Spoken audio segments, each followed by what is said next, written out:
Hi everyone, आज के video lecture में हम पढ़ेंगे polar form of complex number.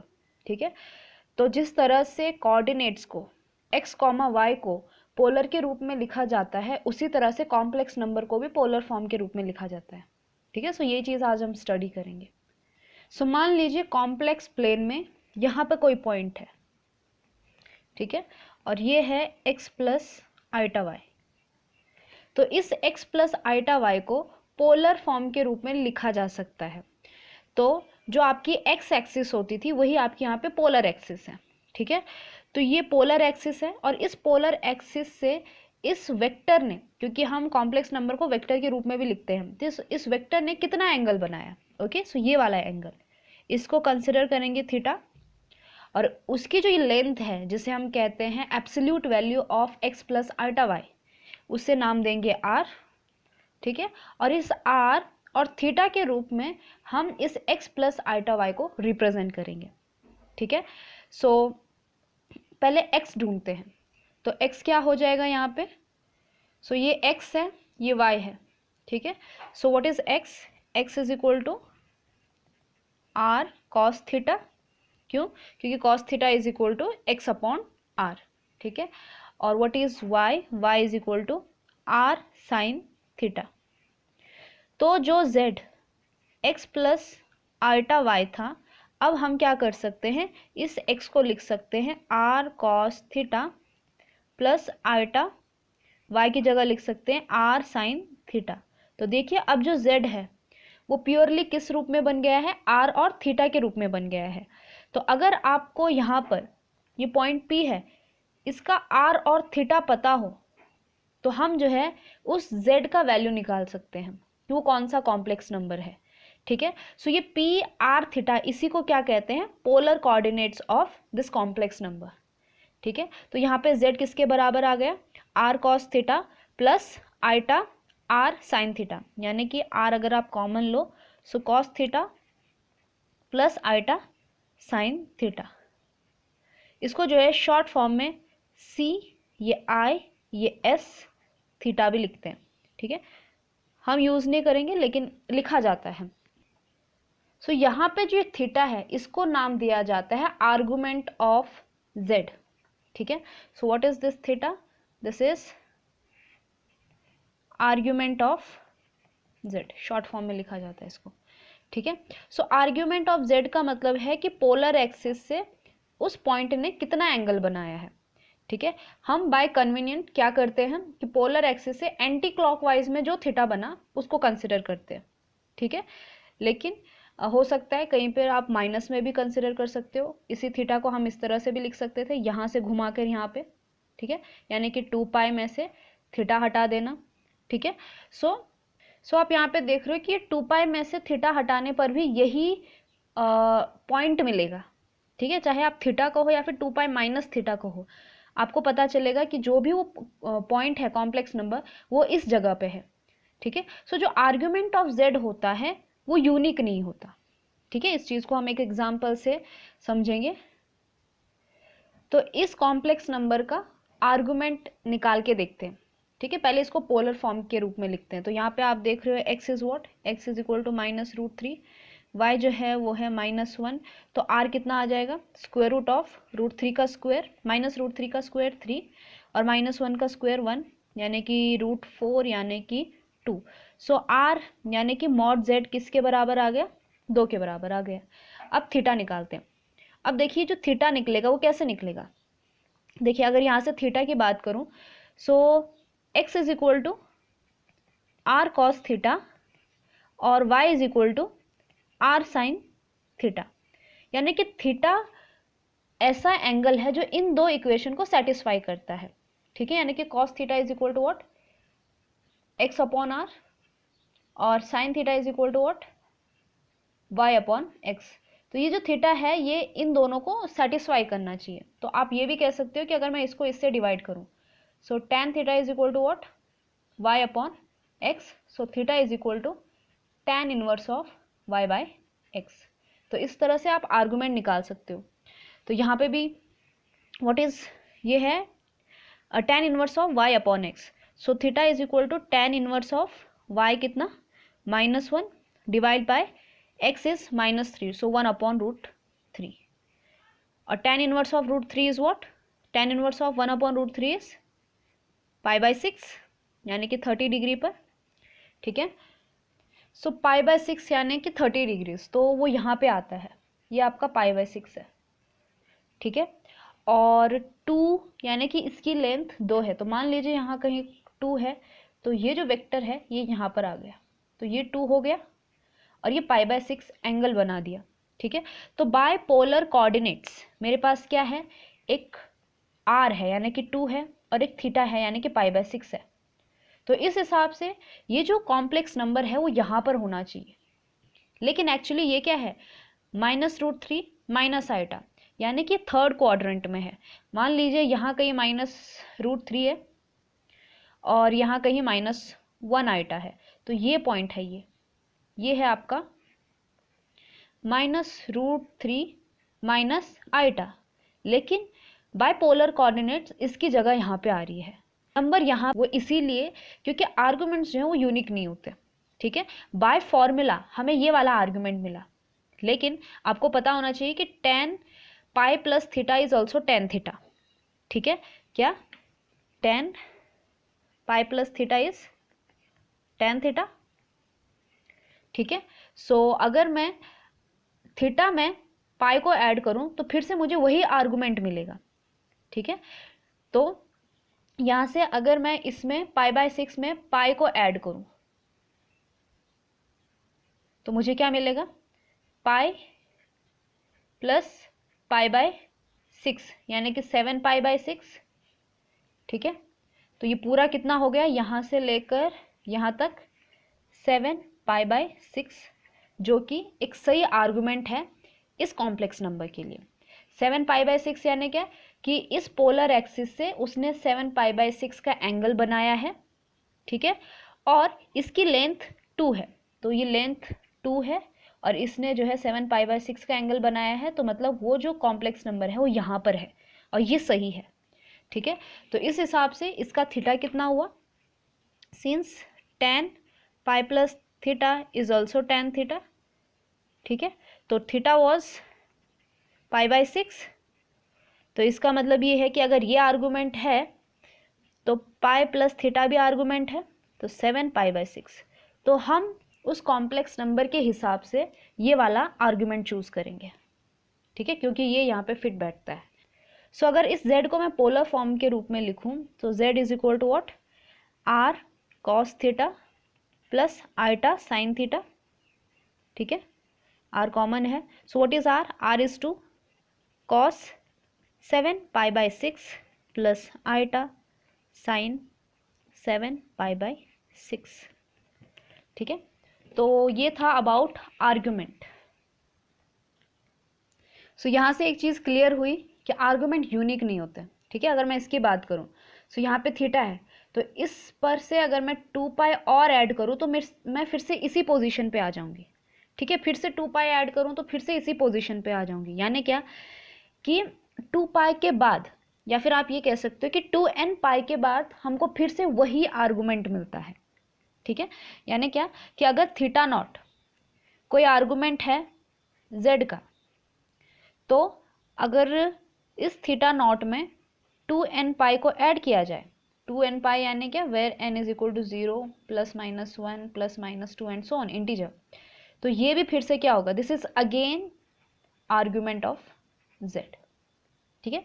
So argument unique नहीं है, तो हम एक काम करेंगे, इसको यूनिक बनाने के लिए इसका वो जो इंटरवल है उसको फिक्स करते हैं. जिस तरह से sine inverse, tan inverse, cos inverse, इसके अंदर आपने प्रिंसिपल वैल्यू देखा होगा, उसी तरह से यहाँ पे भी बात करेंगे. सो अब हम क्या करेंगे कि आर्गुमेंट का इंटरवल फिक्स करते हैं.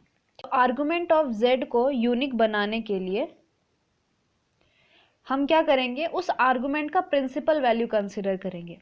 प्रिंसिपल वैल्यू कंसिडर करेंगे मतलब क्या कि उस आर्गुमेंट को किसी फिक्स्ड इंटरवल में रख देंगे, ठीक है. यानी कि आर्गुमेंट जो है -π से लेकर पाई के बीच में जो होगा वो आपका प्रिंसिपल आर्गुमेंट होगा. उस प्रिंसिपल आर्गुमेंट में अगर आप 2π को और ऐड करते हैं, 2π को या फिर 2 इंटू टू पाई को, 3 इंटू टू पाई को, यानी कि 2n पाई को आप ऐड करोगे तो आपको वो डिफरेंट आर्ग्यूमेंट मिलेंगे। लेकिन जो थीटा माइनस पाई और पाई के बीच में होगा उसे हम कहेंगे प्रिंसिपल आर्ग्यूमेंट। ठीक है, तो ये जो प्रिंसिपल आर्ग्यूमेंट है ये हमेशा यूनिक होने वाला है। तो हमने आर्ग्यूमेंट को यूनिक बनाने के लिए उसका प्रिंसिपल वैल्यू कंसिडर किया है। ठीक है, तो मेरा सवाल ये है कि जो एग्जाम्पल हमने यहाँ पे किया था इसका आर्गुमेंट क्या था, 7 पाई बाय 6। ठीक है, और 7 पाई बाय 6 जो है वो इस इंटरवल में नहीं आता, माइनस पाई से लेकर पाई के बीच में नहीं आता, क्योंकि 7 पाई बाय 6 यानी कि 1 पॉइंट समथिंग। ठीक है, तो ये पाई के बाहर आ रहा है, तो इसका ये मतलब ये है कि ये इसका आर्गुमेंट नहीं है। ठीक है, तो इस पॉइंट को दिखाने के लिए और कौन से तरीके हो सकते हैं, एक तो ये तरीका था, एक ये कर सकते हैं कि हम उल्टी दिशा में चल सकते हैं। ठीक है, यानी कि अगर मैं इस तरह से जाऊं तो ये है क्या, ये actually pi minus pi by 6 है। ठीक है, what is this, pi minus pi by 6, so this is 5 pi by 6। तो ये कितना एंगल हुआ, 5 पाई बाय 6। लेकिन हम एक क्राइटेरिया लेके चले हैं कि जब भी हम एंटी क्लॉकवाइज डायरेक्शन में चलेंगे तो हमारा एंगल पॉजिटिव होगा, और क्लॉकवाइज में चलेंगे तो वो निगेटिव होगा। ठीक है, तो इसको 5 पाई बाय 6 कहने के बजाय मैं -5 पाई बाय 6 कहूँगी। तो माइनस मतलब क्या कि मैं क्लॉकवाइज गई हूँ। ठीक है, तो अब देखिए -पाई बाय 6 जो है इस इंटरवल में आता है। ठीक है, तो इस पॉइंट का -√3 माइनस आइटा का जो प्रिंसिपल आर्गुमेंट है वो -पाई बाय 6 है। ठीक है, तो ये इसका प्रिंसिपल आर्गुमेंट हुआ, और 7 पाई बाय 6 एक नॉर्मल आर्गुमेंट हुआ। ठीक है, तो इस तरह से आप प्रिंसिपल आर्गुमेंट को समझ सकते हैं। अब बात करते हैं multiplication and division of complex number की। सो अगर आप दो कॉम्प्लेक्स नंबर को मल्टीप्लाई करते हो, मान लीजिए कॉम्प्लेक्स नंबर 1 है z1 is equal to x1 plus iota y1, z2 is equal to x2 plus iota y2। तो इन दोनों का मल्टीप्लिकेशन मतलब क्या कि x1 plus iota y1 into x2 plus iota y2। ठीक है, तो a plus B into C plus D के फॉर्मूले से आप इसको खोल सकते हैं, मतलब फॉर्मूला नहीं, जिस तरह से आप डिस्ट्रीब्यूटिव प्रॉपर्टी लगाते हो उस तरह से आप इसको खोल सकते हो। तो कितना आंसर आएगा इसका, x1 मैं रियल पार्ट एक साइड और कॉम्प्लेक्स एक तरफ लिखूंगी, सो x1 x2 माइनस मतलब iota y1 into iota y2 कितना हो जाएगा, आइटा आइटा माइनस और y1 y2, ये आपका हो गया रियल पार्ट। फिर इमेजिनरी पार्ट के अंदर क्या आएगा, x1 into y2 plus y1 into x2 यानी कि x2 y1। ठीक है, तो इस तरह से मल्टीप्लिकेशन होता है दो कॉम्प्लेक्स नंबर का। ये तो मैं नॉर्मली कर रही हूँ, इसको हम जो है पोलर के रूप में भी करेंगे, और वो मुझे ज़्यादा बेटर लगता है क्योंकि उसको हम विजुअलाइज भी कर सकते हैं। ठीक है, अगर z1 अपॉन z2 की बात करूँ तो इसका मतलब ये होगा x1 plus iota y1 divide by x2 plus iota y2। तो क्योंकि हम z1 प्लस z2 एक फिर से कॉम्प्लेक्स नंबर आएगा ऑब्वियसली, जहाँ पे z1 जो है सॉरी z2 जो है वो नॉन ज़ीरो है, यानी कि 0 + 0 आइटा नहीं है। तो ये एक उस तरह के रूप का नहीं है जो x प्लस आइटा y के रूप का होता है। तो उस रूप में कन्वर्ट करने के लिए हम क्या करते हैं, इसके कॉन्जुगेट से, डिनोमिनेटर के कॉन्जुगेट से मल्टीप्लाई करते हैं ऊपर नीचे। ठीक है, और इन दोनों का मल्टीप्लिकेशन क्या आएगा, x1 x2, और इस बार ये प्लस है ये माइनस है, तो answer plus y1 y2 plus iota, iota पहले पॉजिटिव वाली टर्म लिखते हैं, so it is x2 y1 minus x1 y2, तो ये ऊपर का पार्ट आ गया। ठीक है, अब डिनोमिनेटर में ये दो कॉन्जुगेट्स का मल्टीप्लिकेशन है, ओके, z और z बार का मल्टीप्लिकेशन है। So what is z into z bar, z mod का स्क्वायर। ठीक है, तो इसका आंसर कितना आएगा, x2 का स्क्वायर प्लस y2 का स्क्वायर। अब देखिए ये रियल है, आप इसको इसके नीचे सेपरेट करो, इसको इसके नीचे लिखो, तो ये x प्लस आइटा y के रूप में आ गया, यानी कि एक कॉम्प्लेक्स नंबर के रूप में आ गया। ठीक है, तो इस तरह से मल्टीप्लाई करते हैं कॉम्प्लेक्स नंबर्स को। लेकिन अब इस चीज़ को थोड़ा समझते भी हैं। अब इसी मल्टीप्लिकेशन और division of two complex number को हम पोलर के रूप में समझते हैं। ठीक है। सो Z1 मान लीजिए R1 cos theta 1 plus iota sine theta 1, यानी कि Z1 एक ऐसा कॉम्प्लेक्स नंबर है जिसका एब्सोल्यूट वैल्यू यानी कि वो जो रेडियस है, लेंथ है, वो R1 है और जो आर्गुमेंट है वो थीटा 1 है, और Z2 का एब्सोल्यूट वैल्यू R2 है और आर्गुमेंट थीटा 2 है। तो ऐसे ही दो कॉम्प्लेक्स नंबर हैं, तो इन दोनों का मल्टीप्लिकेशन कैसा होगा, Z1 टाइम्स Z2, तो R1 और R2 तो मल्टीप्लाई हो जाएंगे, ठीक है। अंदर इन दोनों टर्म्स का मल्टीप्लिकेशन होगा, इसका और इसका, तो हम डायरेक्टली करते हैं। So cos theta 1 cos theta 2, so cos theta 1 cos theta 2, ठीक है। ये iota sine theta 1 iota sine theta 2, तो iota iota minus, so sine theta 1 sine theta 2 plus, अब आइटा वाली टर्म सेपरेट करते हैं, so cos theta 1 into sine theta 2,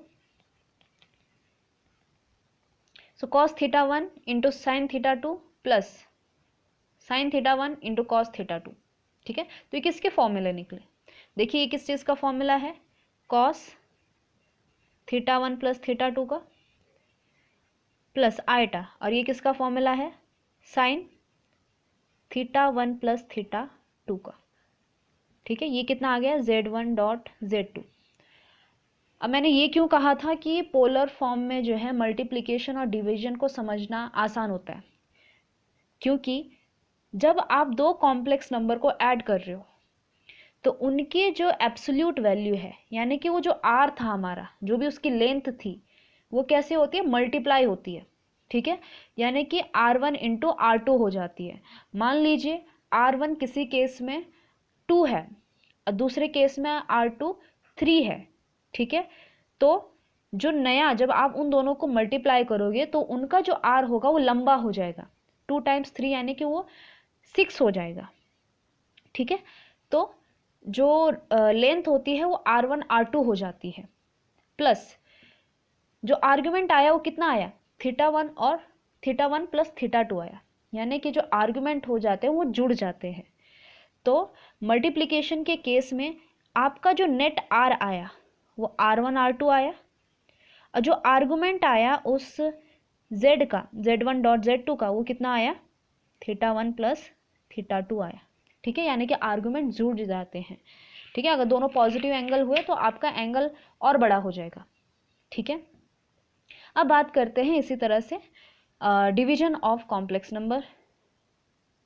सो इस चीज़ को आप खुद सॉल्व कीजिएगा, बहुत आसान है, वही करना है, Z1 अपॉन Z2, फिर Z2 का जो कॉन्जुगेट है वो ऊपर नीचे मल्टीप्लाई करना है, ठीक है। नीचे sine square theta plus cos square theta जो है 1 हो जाएगा और आपको ये रिजल्ट मिल जाएगा, ठीक है।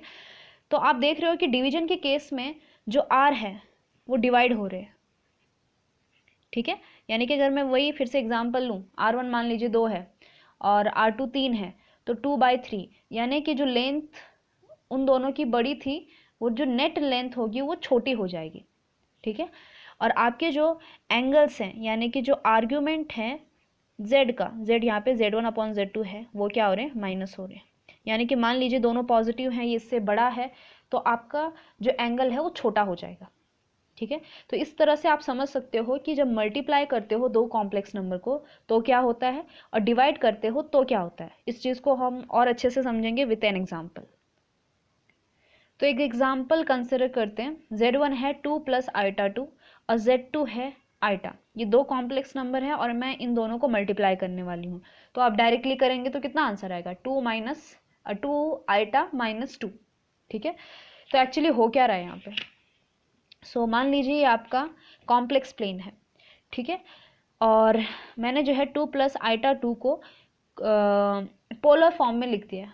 अब ये करना आसान है, ठीक है। सो 2 प्लस आइटा 2 है किधर है, मान लीजिए आपका 2 है और ये आपका 2 आइटा है, तो ये यहाँ पर है, ठीक है। और इसका एंगल कितना है, आर्ग्यूमेंट कितना है, π/4, यानी कि ये 45 डिग्री पर है। तो ये आपका रहा 2 प्लस 2 आइटा, ठीक है। अब मैं इस पॉइंट को I से मल्टीप्लाई करना चाहती हूँ, ठीक है। इसका एंगल कितना है, π/4 है। तो मैं मल्टीप्लाई करने से पहले ही कुछ अंदाज़ा लगाना चाहती हूँ। So Z2 is equal to iota, ठीक है। और आइटा का आर्गुमेंट कितना होगा, बहुत सिंपल सी बात है, आइटा इधर है, तो इसने जो है इस पोलर एक्सिस से जो है 90 डिग्री का बनाया है, और 90 डिग्री जो है माइनस पाई से लेकर पाई के बीच में है। ठीक है, तो ऑब्वियसली इसका जो आर्गुमेंट है वो π/2 है। ठीक है, तो इसको इस तरह से लिख सकते हैं, और इसका जो r है वो 1 है। ठीक है, so 1 into cos π/2 plus iota sine π/2। ठीक है, अब मैं Z1 और Z2 को मल्टीप्लाई करना चाहती हूँ। तो अभी हमने फॉर्मूला पढ़ा कि जब Z1 को Z2 से मल्टीप्लाई करते हैं तो क्या होता है, उनके R मल्टीप्लाइड हो जाते हैं। ठीक है, सो ये कितना आ गया, मल्टीप्लाई होके क्या बन गए 2√2, यानी कि वही देखो इसका भी इसी की लेंथ 2√2 है, ये जो भी कॉम्प्लेक्स नंबर है इसकी लेंथ 2√2 है। ठीक है, तो जो Z1 Z2 है उसकी लेंथ सेम रही, मैं ये कहना चाहती हूँ, और एंगल क्या हो गया, जुड़ जाएंगे, यानी कितना π/2 plus π/4 plus iota sine π/2 plus π/4। ठीक है, which is equal to 2√2 cos π/2 plus theta कितना माइनस साइन थीटा, यानी कि माइनस साइन π/4, और ये कितना कॉस π/4।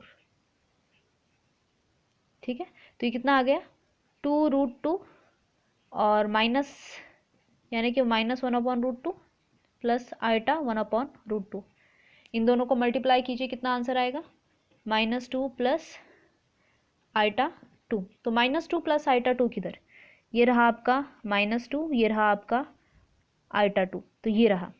अब देखिए ये जो चीज़ है इसका जो एंगल है वो इतना है, देखिए ये रहा आपका -2 प्लस 2 आइटा, इसकी लेंथ भी 2√2 है। ठीक है, और इसने जो एंगल बनाया है वो कितना π/2 प्लस π/4, यानी कि π/4 में π/2 और ऐड हुआ, तो ये पूरा कितना हुआ, दिस इज π/2। ठीक है, तो देखिए यहाँ पर Z2 ने काम क्या किया, Z2 is equal to iota. तो जब भी आप किसी कॉम्प्लेक्स नंबर को आइटा से, सिर्फ आइटा से मल्टीप्लाई करते हो, तो वो जो आइटा है उसको 90 डिग्री से घुमा देता है। इसने सिर्फ इसको रोटेट किया है बाय π/2। ठीक है, क्योंकि लेंथ भी उतनी रही, सिर्फ क्या हुआ एंगल में चेंज आ गया।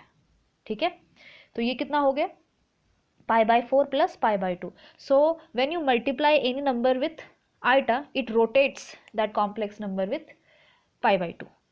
ठीक है, इसी तरह से आप इस चीज़ को भी विजुअलाइज कर सकते हो कि मान लीजिए आपका Z1 जो है वो 2 प्लस आइटा 2 है, मैंने वही ले लिया, लेकिन इस बारी अगर मैं Z2 जो है 1/√2 प्लस आइटा 1/√2 लेती हूँ तो कितना आंसर आएगा। सो आप यहाँ पे देख रहे हो 1/√2 प्लस आइटा 1/√2, इसका भी r कितना है 1 ही है। ठीक है, और 1/√2 किसका वैल्यू होता है 1/√2 अपॉन 1/√2, यानी कि यहाँ पे थीटा जो है π/4 है। ठीक है, तो Z2 क्या है, Z2 is equal to 1 into cos π/4 plus iota sine π/4। तो विदाउट सॉल्विंग आप ये भी कह सकते हो कि ये जो 1/√2 प्लस आइटा 1/√2 है, ये क्या करता है, इस Z1 को π/4 से रोटेट करता है। ठीक है, तो आप चेक भी कर सकते हो, 1/√2 प्लस आइटा 1/√2 को इससे मल्टीप्लाई करोगे तो कितना आंसर आएगा,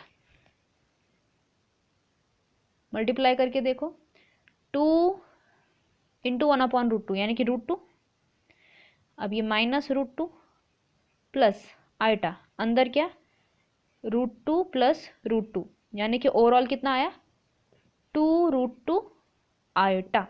ठीक है, तो ये जो पहले 45 डिग्री पर था अब ये 90 डिग्री पर चला गया। ठीक है, इधर, और इसने एंगल कितना बना दिया 90 डिग्री का। तो इस Z2 ने इस Z1 को π/4 से रोटेट किया।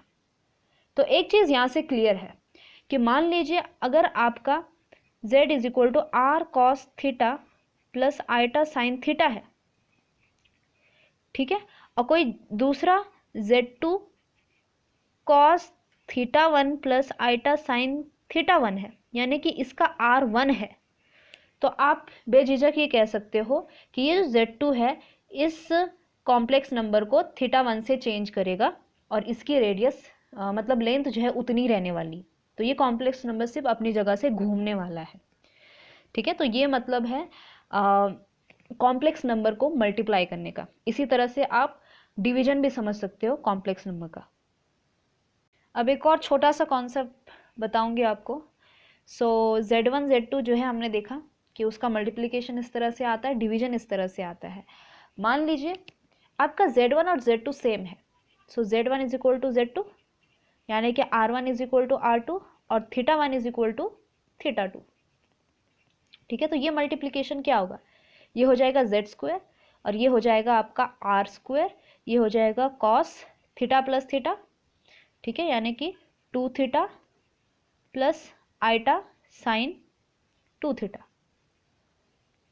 ठीक है, अगर मैं फिर से Z² को Z से मल्टीप्लाई करती हूँ उसी Z से, तो Z into Z² is equal to R into R²।